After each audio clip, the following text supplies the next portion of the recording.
المزمور الثاني. لماذا ارتجت الأمم وتفكر الشعوب في الباطل؟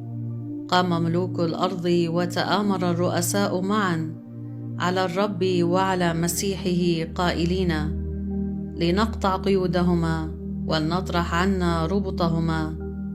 الساكن في السماوات يضحك، الرب يستهزئ بهم، حينئذ يتكلم عليهم بغضبه ويرجفهم بغيظه.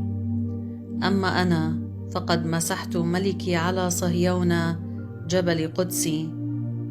إني أخبر من جهة قضاء الرب، قال لي: أنت ابني، أنا اليوم ولدتك. اسألني فأعطيك الأمم ميراثا لك، وأقاصي الأرض ملكا لك.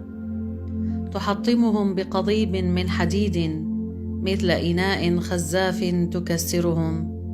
فالآن يا أيها الملوك تعقلوا، تأدبوا يا قضاة الأرض، اعبدوا الرب بخوف واهتفوا برعدة. قبلوا الابن لئلا يغضب فتبيد من الطريق، لأنه عن قليل يتقد غضبه.